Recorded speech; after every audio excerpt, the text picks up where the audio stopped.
जय जोहार। गोविंद गुरु महाराज को नमन। काम करने वाले इस समुदाय के स्वाभिमान हक अधिकार की लड़ाई लड़ने वाले टाटिया मामा भील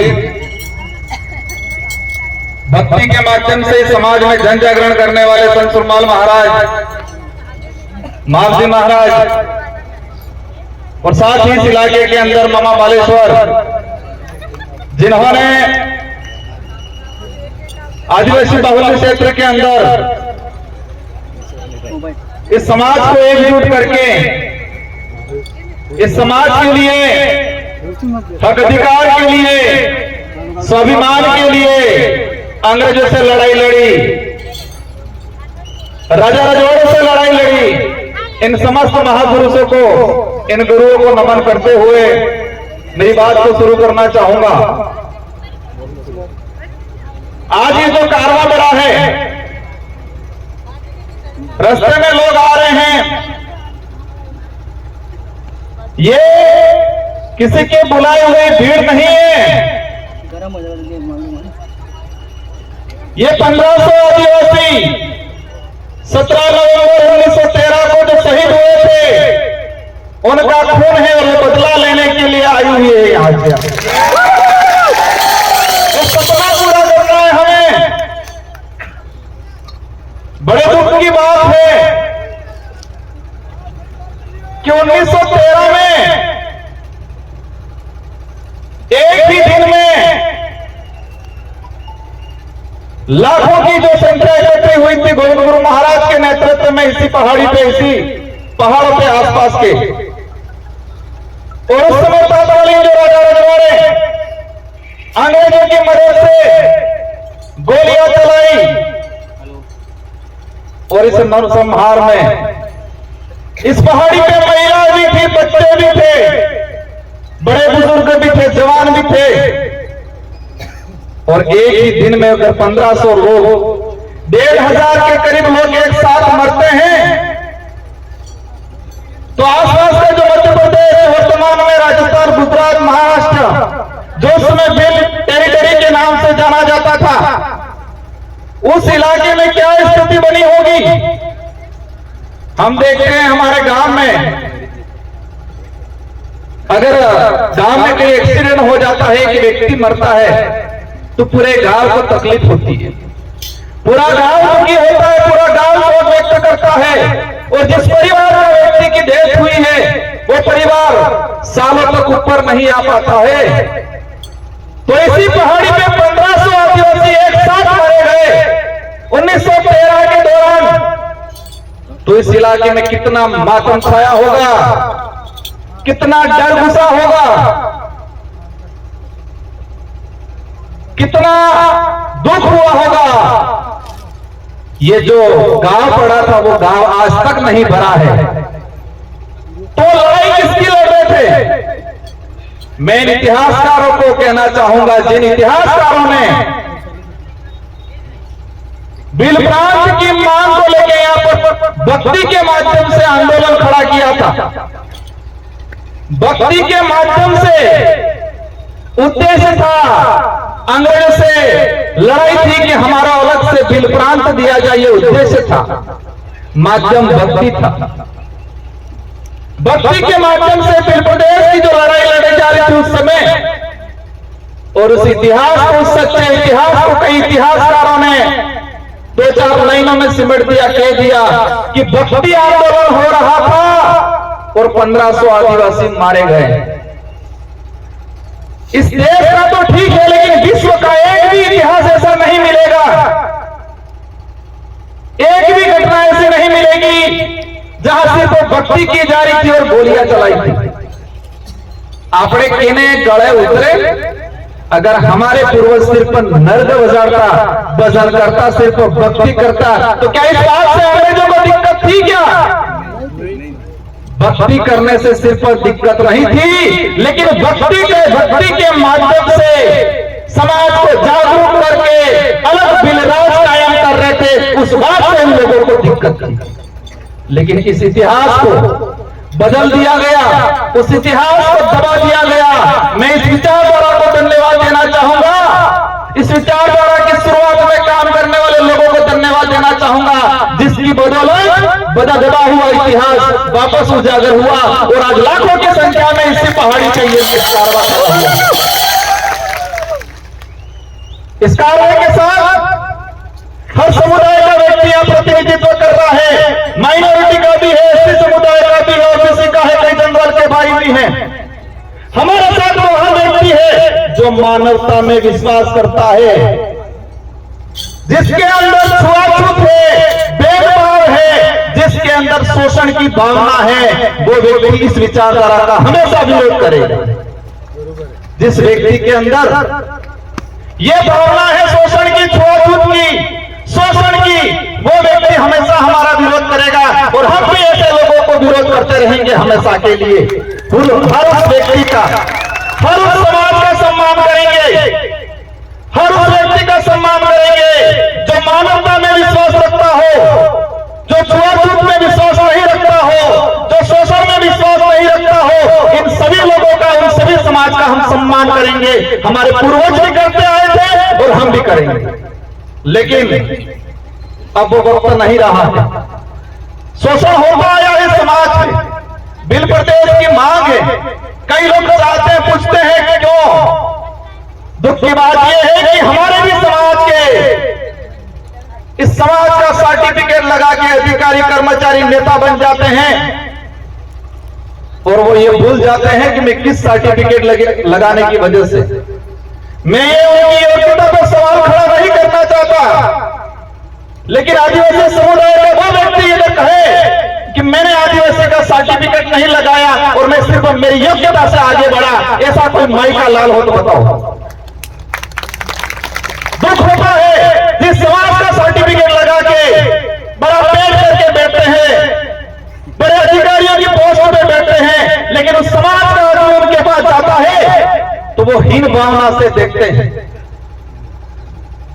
लेकिन वो वक्त भी आ गया है कि ऐसे लोगों को भी समाज समय आने पे समाज के बीच में नहीं बैठने देगा और उनके अंतिम संस्कार में 4 लोग भी उनको कंधा देने वाले नहीं मिलेंगे। ये वक्त भी आ रहा है।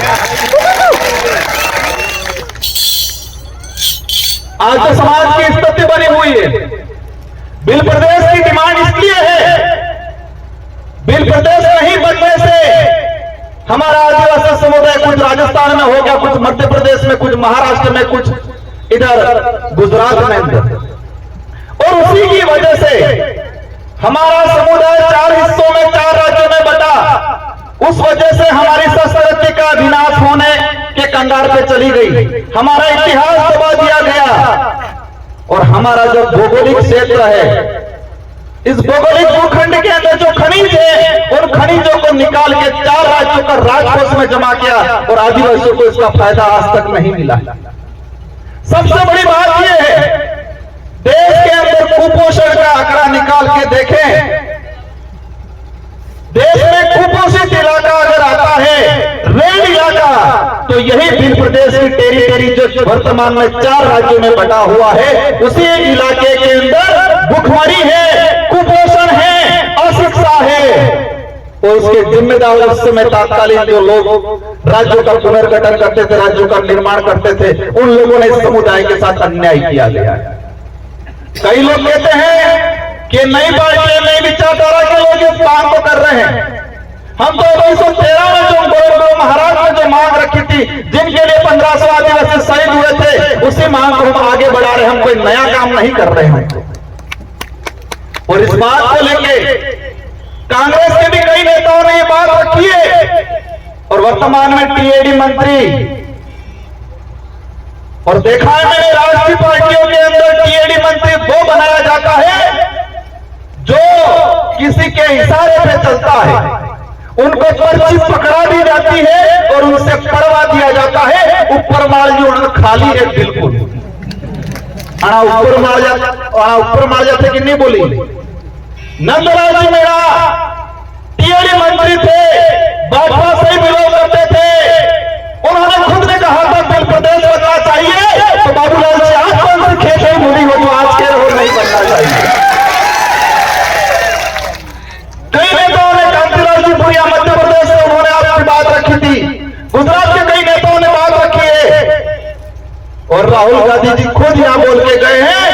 आदिवासी इस देश का मूल मालिक है, तो क्या बाबूलाल जी उनसे भी ऊपर चले गए? ऐसा लग रहा है मुझे। मैं कई बार कहता हूं, आज यहां पर जो आए हैं वो गरीब परिवार से आदमी आया है।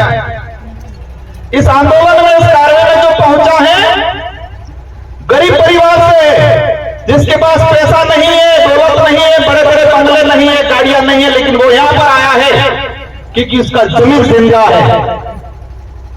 इसका जमीन जिंदा है, उसके अंदर ये है कि मुझे आत्म स्वाभिमान की लड़ाई लड़नी है, मेरे पूर्वजों का अधूरा सपना पूरा करना है, ये दिमाग में। हमारे भी समाज के बहुत सारे पैसे वाले ऐसे लोग जो पेट भरने की लड़ाई लड़ते हैं, सुख सुविधा अर्जित करने की लड़ाई लड़ते हैं, स्वाभिमान की लड़ाई नहीं लड़ते हैं।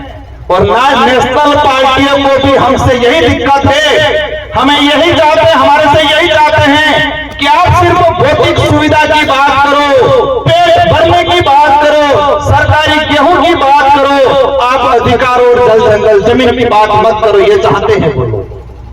हम सिर्फ 2 रुपये गेहूं की बात करेंगे, हम रोटी कपड़े मकान की बात करेंगे। अगर यही बात करते हैं तो किसी पार्टी वालों को हमसे दिक्कत नहीं है, लेकिन हम जल जंगल जमीन की बात करते हैं उनको दिक्कत हो जाती है। हम धर्म की बात करते हैं उनको दिक्कत हो जाती है, और धर्म की बात करते ही पूरे आग बबूला हो जाते, पूरा फपड़ जाते हैं ये लोग। फपड़ते नहीं फपड़ते, मदन दिलावर जी फपड़ गए थे, लेकिन आज पता था मानगढ़ की धरती पे आदिवासी समुदाय एकजुट हो रहा है, और उनकी पार्टी का ऊपर से प्रेशर था, और 2 महीनों बाद उनको कहना पड़ा कि मैं खुद आदिवासी हूं, मेरे पापा दादा सीता माता बिहार में रहते थे, ये बोल के चले। प्रतापगढ़ वाले साथियों, खोजना पड़ेगा उनके बाप दादा सीता माता अभ्यारण्य में कहां रहते थे, क्या वो भी झूठ बोला कि नहीं बोला, इसमें भी जांच कराएंगे।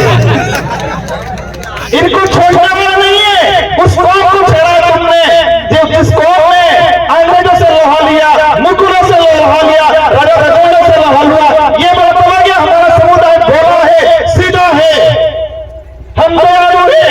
इसी बात का कई लोगों ने हमारे साथ फायदा उठाया है, लेकिन अब वक्त नहीं रहा, हम चतुर हो गए हैं, सावधान हो गए हैं। अब ये लड़ाई लड़ने वाली हम सिर्फ नेता एमएलए एमपी बनाने तक सीमित रहने वाले नहीं है। जिस तरह गोविंद गुरु महाराज का भक्ति के माध्यम से बिलराज कायम करने का उद्देश्य था, इसी तरह हम भी हमारा एमएलए एमपी बनाने के माध्यम से बिलराज कायम करने का हमारा जो लक्ष्य है वो पूरा करने वाले हैं।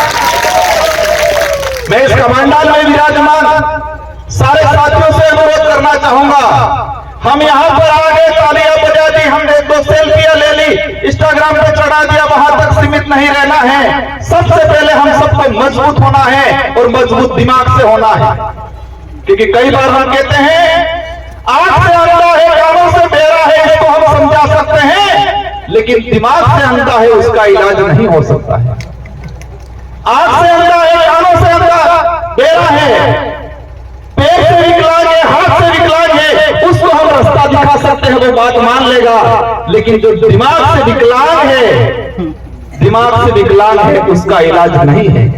तो हमारे आसपास भी ध्यान रखना है, दिमाग से विकलांग कौन है। और देखा है ये राष्ट्रीय पार्टी वाले अधिकतर दिमाग से विकलांग हैं, उनको पर्चियां पकड़ाई जाती है, उनको बुलवाया जाता है, उनको खुद को नहीं पता है हम क्या बोल रहे हैं, क्योंकि वो दिमाग से विकलांग है। अगर दिमाग से विकलांग नहीं होते तो अपने विवेक से सोचते हैं ये सही है गलत है।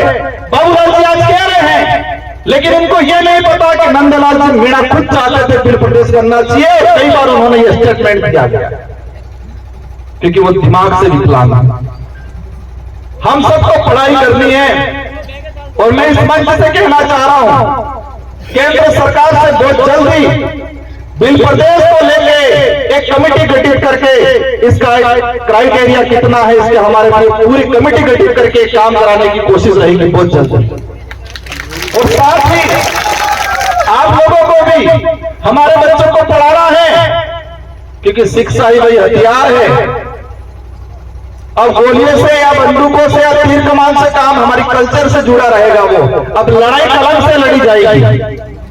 हमें पढ़ाई करनी है, खा पी के मजबूत रहना है और आसपास के जो दिमाग से विकलांग है उनको समझाने की कोशिश करनी है। आज वर्तमान स्थिति बनी हुई है, धर्म की बात को लेकर चिढ़ते हैं हम लोगों से। मुझे लग रहा है संचालक महोदय शायद उठने की कोशिश कर रहे हैं। इन लोगों की पॉलिसी है धर्म के नाम से लड़ाओ, लेकिन हमें ध्यान रखना है, हमें धर्म के नाम से नहीं लड़ना है, न धर्म के लिए लड़ना है। हमको जल जंगल जमीन के लिए लड़ना है, धर्म के लिए नहीं लड़ना है। आदिवासियों को आदिवासियों से खत्म करने की नीति अपनाई जा रही है। आदिवासियों को आदिवासी से खत्म करने की नीति अपनाई जा रही है और उस नीति में पहला उनका जो उद्देश्य है, पहला उनका हथियार है वो धर्म है। और उसका उदाहरण हम देख चुके हैं मणिपुर के अंदर। आदिवासी ने आपस में मारा काटा, वो जमीन की लड़ाई कम थी, वो धर्म की लड़ाई ज्यादा थी। वही आदिवासी को ईसाई बना दिए गए, कोई कट्टर हिंदू बना दिए गए और वही नीति कुशलगढ़ में चल रही है। पूरे उदयपुर संभाग का अगर देखते हैं, आरएसएस की सबसे ज्यादा शाखा बांसवाड़ा कुशलगढ़ में है। और दूसरा भी जो मामला चल रहा है वही है। हम किसी भी धर्म का विरोध नहीं कर रहे, लेकिन हमारे समुदायों को मानसिक रूप से गुलाम बनाने का अगर कोई काम कर रहा है और समुदायों को मानसिक रूप से गुलाम बना के आपस में लड़ाने का काम कर रहा है, वहां हम खड़े रहेंगे और बोलेंगे। मणिपुर के अंदर लड़ाया, वही बाबूलाल जी जाडोल के अंदर लड़वाएंगे और हमने अभी ये नहीं संभाला तो आने वाले समय के अंदर हमारा समुदाय जमीन के लिए, हक अधिकार के लिए, आरक्षण के लिए, स्वाभिमान के लिए नहीं लड़ेगा, धर्म के लिए लड़ेगा। हम धर्म पूर्वी लोग हैं, हम गोविंद गुरु महाराज, संत कुमार महाराज, मानसिंह महाराज को मानने वाले लोग। हमें दूसरे के किराए के धर्म में रहने की जरूरत नहीं है। इसलिए हम सबको मजबूती से खड़े रहना है। और आज जो आए हैं, हम क्षमा चाहेंगे, कुछ असुविधा हुई होगी। आज मैं एक एमपी हूं, हमारे 4 विधायक हैं और हम आज से कह के जाना चाहेंगे अगली बार वो शानदार व्यवस्था मिलेगी आप लोगों को। और कोशिश रहेगी, आप सबको मिलकर कोशिश करनी है कि अगली बार ये पहाड़ी तो ठीक है, लेकिन वो पहाड़ी भी डग जाएगी। इतना कारवा बढ़ाना है इस बार, मजबूर हो जाए सोचने के लिए कि बिल प्रदेश के वासी जग चुके हैं और इस कार्य में हम हर समुदाय को साथ में लेंगे। इस इलाके में रहने वाले कोई भी समुदाय हो जो मानवता में विश्वास करता है, हमारे पूर्वजों ने भी साथ दिया था। आज देश के अंदर महाराणा प्रताप को महान राजा माना जाता है। महाराणा प्रताप के पास कौन सी सेना थी? इस देश के अन्य सारे राजाओं ने अकबर की अधीनता स्वीकार कर ली, तो महाराणा प्रताप के पास कौन सी ऐसी सेना थी, कौन सी ऐसी तोपें थी? उनके भाई थे जगमान और पृथ्वी सिंह, वो 2 भाई भी मान सिंह जी के साथ चले गए थे। और महाराणा प्रताप की तरफ से लड़ाई कौन लड़ रहा था? मान सिंह लड़ाई लड़ रहा था। लेकिन मुझे दिक्कत इस बात से है कि पाठ्यक्रम में वो जमीन और स्वाभिमान की लड़ाई थी, लेकिन उस लड़ाई को धर्म की लड़ाई के नाम से डालना चाह रही है। किसकी लड़ाई साबित कर रहे थे इतिहास में? धर्म की लड़ाई थी, ये बोल रहे हैं। वो धर्म की लड़ाई नहीं थी, जमीन की लड़ाई थी, स्वाभिमान की लड़ाई थी। लेकिन आज इसको झूठा परोसा जा रहा है। वही कौम है जो महाराणा प्रताप के साथ खड़ी रही थी। माइनॉरिटी के लोग थे, आदिवासी समुदाय थे, गला लटवाया था और राणा प्रताप को देश के अंदर महाराणा प्रताप का गर्व दिलाया। और वही कौम हम उस समुदाय को भी कहना चाहते हैं, आप दूसरे के बहकावे नहीं आए। पहले भाईचारा था, उस भाईचारे को बढ़ाए। मैं दोबारा वही कहना चाहूंगा, हर व्यक्ति का हम साथ देंगे, हर व्यक्ति को साथ रखेंगे जो मानवता में विश्वास रखता है, छुआछूत भेदभाव शोषण की नीति से दूर रखता है, और हर व्यक्ति का हम साथ देंगे। साथियों, सभी साथियों को शांतिपूर्वक तरीके से जाना है। कुछ असुविधा हुई होगी, आयोजन कमेटी ने बहुत शानदार आयोजन किया है। ये जो आज व्यवस्था की है, पुलिस प्रशासन का भी शानदार सहयोग रहा है, अन्य डिपार्टमेंट के लोगों का भी शानदार सहयोग रहा है। फिर भी जो कमी पेशी रही होगी, आने वाले साल ये कमी पेशी आपको नहीं दिखने मिलेगी। हम सब मिलकर कोशिश करेंगे। इन्हीं शब्दों के साथ आप सबको धन्यवाद। आप सभी आज प्राण लेके जाए, 1 साल के अंदर हमारे बच्चों को शानदार एजुकेशन दे, खा पी के मजबूत रहे और पेट से विकलांग हो गए चल जाएगा, लेकिन दिमाग से विकलांग नहीं होना है। ये प्रण लेके जाना है। आज हम जल जंगल जमीन की लड़ाई लड़ेंगे, हम धर्म की लड़ाई नहीं लड़ेंगे। ये प्रण लेके जाना है। आज बांसवाड़ा के अंदर फॉरेस्ट के लेके जलपुरा को लेके ये बात हम दिल्ली के सदन में रखेंगे और उसका समाधान भी कराएंगे। आप निश्चित रहे। इस शब्द के साथ आप सबको धन्यवाद, आभार, जय जोहार, जय भारत, जय हिंद। बहुत खूब। एक बार जोरदार तालियों की गिड़गिड़ाहट से अभिनंदन करें।